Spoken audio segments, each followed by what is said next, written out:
Le miroir de verre noir. I. Le monde ordinaire. Dans la ville portuaire de Saint-Aldric, où les falaises semblent vouloir s'effondrer dans une mer toujours agitée, vivait Elias Vernier, un enquêteur réputé pour son sens aigu de la justice. Elias n'était pas seulement un policier. Il était devenu une légende locale. On racontait qu'il voyait ce que personne ne voyait, qu'il comprenait les silences, qu'il lisait les mensonges comme d'autres lisent un livre ouvert. Mais Elias vivait seul, toujours seul. Son appartement donnait sur l'océan, et chaque nuit, il restait des heures à regarder les vagues se fracasser contre les rochers, comme s'il attendait quelque chose, ou quelqu'un. Il disait qu'il cherchait la vérité, mais en réalité, la vérité le cherchait déjà. L'appel de l'aventure. Un matin d'automne, une affaire étrange secoua Saint-Aldric. Un homme avait été retrouvé mort dans une ruelle, sans aucune trace de lutte. Son visage exprimait une terreur absolue. Mais ce qui troublait le plus les autorités, c'était ce détail. Dans sa main, il tenait un morceau de verre noir. Pas un simple éclat. Un fragment parfaitement poli, pas presque comme un miroir. Elias fut immédiatement appelé. Dès qu'il vit le morceau de verre, quelque chose en lui se figea. Une sensation, un vertige, comme un souvenir qu'il ne parvenait pas à saisir. Le refus de l'appel. Elias tenta d'ignorer cette impression. Il se concentra sur les faits. Aucun témoin, aucun suspect, aucun mobile apparent. Mais quelque chose n'allait pas. Les jours suivants, d'autres corps furent découverts. Toujours les mêmes signes. Une peur extrême figée sur les visages. Aucun signe de violence. Et surtout, un fragment de verre noir. Elias commença à faire des cauchemars. Il voyait des silhouettes, des reflets, des visages déformés dans un miroir brisé. Et toujours, ce verre noir. Il pensa abandonner l'affaire. Pour la première fois de sa vie, il avait peur. Et la rencontre avec le mentor. C'est alors qu'il rencontra Madame Solange, une vieille femme vivant en marge de la ville. On disait qu'elle connaissait les histoires oubliées. Elle observa longuement le morceau de verre qu'Elias lui montra. Puis elle murmura « Open quote, ce n'est pas un objet, c'est une mémoire. » Close quote. Elle lui raconta une ancienne légende. Il y a des siècles, un miroir aurait été créé pour révéler la vérité absolue. Mais personne n'était capable de supporter ce qu'il montrait. Alors il fut brisé. Ses fragments furent dispersés. Car chaque morceau contenait une vérité insupportable. Et ceux qui le regardaient perdaient la raison. Ou la vie. Elias sentit un frisson.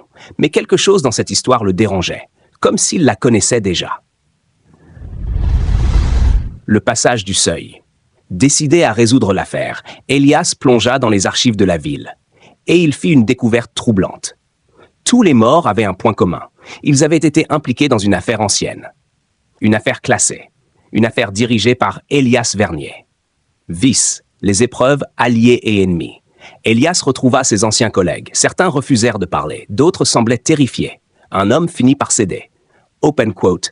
On n'aurait jamais dû t'écouter. Close quote. Elias ne comprenait pas. L'homme continua. Open quote. Tu disais que c'était la seule solution, que c'était nécessaire. Close quote. Mais Elias n'avait aucun souvenir de cela. Rien. Un trou noir dans sa mémoire. Vzet approche de la caverne profonde. Plus Elias avançait, plus il se sentait observé. Les miroirs semblaient le suivre. Son reflet changeait parfois, subtilement, comme s'il n'était pas tout à fait lui-même. Puis il trouva un dernier fragment de verre, plus grand que les autres. Et cette fois, il regarda dedans. Et l'épreuve suprême. Dans le verre noir, Elias ne vit pas son reflet. Il vit une scène, une pièce sombre. Des hommes attachés. Et lui, debout, froid, déterminé. Il les interrogeait. Puis il leur montrait quelque chose. Un miroir et un par un. Il mourait de terreur. Elias lâcha le fragment. Tremblant. Open quote, non, ce n'est pas possible. Close quote. Mais les souvenirs revenaient. Violents, inarrêtables. Des années plus tôt, Elias avait découvert une vérité terrible. Un réseau influent manipulait la justice de la ville. Ils étaient intouchables. Alors, il avait décidé de créer sa propre justice. Avec le miroir, un artefact ancien, capable de révéler la vérité la plus profonde d'une personne. Mais cette vérité était si brutale qu'elle détruisait l'esprit. Il avait utilisé ce miroir, il les avait jugés, il les avait condamnés, et il avait brisé le miroir pour enterrer la vérité. Mais avant cela, il avait effacé sa propre mémoire.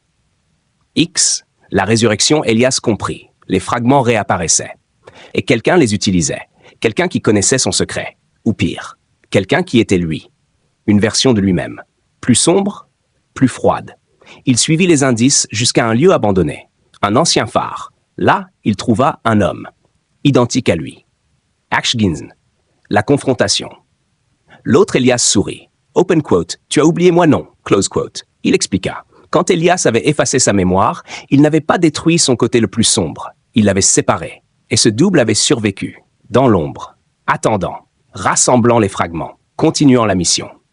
Elias refusa. Open quote. Ce n'est pas la justice. Close quote. Le double répondit. Open quote. C'est la vérité. Close quote.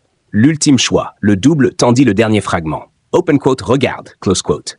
Elias hésita. Puis, il regarda. Et cette fois, il vit toute la vérité. Pas seulement ses actes, mais ses intentions, sa colère, son orgueil. Il comprit. Les cendres du héros.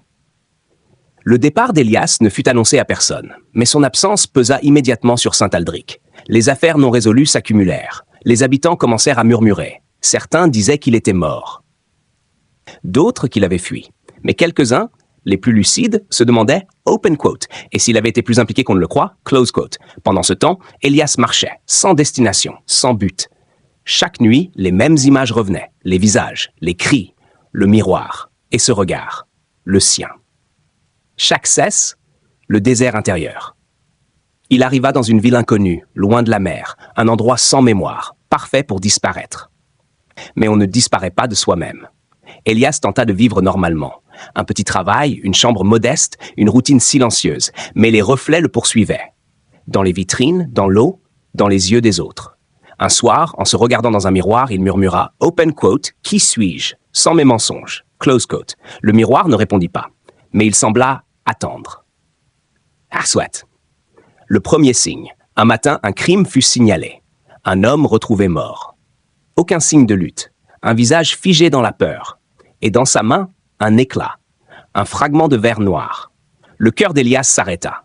Open quote. Impossible. Close quote. Il avait tout détruit. Tout. Suite. L'appel refusé une seconde fois. Elias décida de ne pas s'en mêler. Ce n'était plus son combat, plus sa responsabilité. Mais la nuit suivante, il rêva. Il était dans une pièce blanche, sans mur, sans fin. Et une voix lui dit « Open quote, tu ne peux pas fuir ce que tu es. » Close quote. Il se réveilla en sueur. Avec une certitude terrible, ce n'était pas terminé. H19. Le retour forcé, Elias retourna sur les lieux du crime. En secret, personne ne le reconnut. Il observa, analysa, et comprit immédiatement. La signature était la sienne. Précise, méthodique, inimitable, mais impossible, car il n'avait rien fait. Alors, qui? X6. Les fragments invisibles. En enquêtant, Elias découvrit quelque chose de pire encore. Les fragments ne venaient pas du miroir original. Ils étaient différents, plus petits, plus nombreux, comme si le miroir s'était multiplié, ou comme si quelqu'un avait appris à le reproduire. Kixintin. La vérité qui se propage. Les victimes n'étaient plus seulement liées à l'ancienne affaire. Elles étaient choisies, selon un critère plus vaste, plus flou, comme si la justice avait évolué ou dégénéré. Elias comprit. Ce qu'il avait créé n'était plus sous contrôle. Ce n'était plus un outil, c'était une idée. Et une idée ne meurt jamais. Shvitswe, le disciple. Finalement, Elias trouva une piste, un nom, un ancien archiviste, un homme discret, invisible. Il le retrouva dans une bibliothèque abandonnée. L'homme sourit en le voyant. Open quote. Je me demandais quand vous reviendriez. Close quote. Elias resta figé. Open quote. Tu me connais? Close quote. L'homme inclina la tête. Open quote. Je vous ai observé pendant des années. Close quote. Silence. Puis, open quote. Vous m'avez montré la vérité. Close quote. Tress. La contamination. L'archiviste expliqua. Il avait vu Elias utiliser le miroir autrefois. Il avait compris. Il avait été fasciné, obsédé. Alors il avait cherché, étudié, expérimenté, et finalement reproduit le principe. Open quote. Vous avez ouvert une porte, moi je l'ai élargie. Close quote. Elias recula. Open quote. Tu es en train de tuer des gens. Close quote. L'homme répondit calmement. Open quote. Non, je leur montre ce qu'ils sont. Close quote. X14. L'échec du héros Elias tenta de l'arrêter, mais l'archiviste n'était pas seul. D'autres existaient. D'autres avaient appris. Le miroir circulait, invisible, fragmenté, partout. Une justice sans juge, sans limite, sans compassion. Et Elias comprit une chose terrible. Il ne pouvait pas arrêter ça. parce qu'il en était l'origine. Axpanth, la dernière vérité. Dans un ultime face-à-face, l'archiviste tendit un fragment à Elias. Open quote, vous n'avez jamais regardé jusqu'au bout. Close quote. Elias hésita. Puis il regarda. Et cette fois, il vit quelque chose de différent. Pas son passé, pas ses crimes, mais son futur. Une ville entière utilisant le miroir, des jugements constants, des vérités imposées, un monde sans mensonge mais aussi sans pardon, sans humanité. Elias comprit alors, le véritable danger n'était pas le miroir, c'était le besoin de vérité absolue. Épilogue final, le dernier reflet.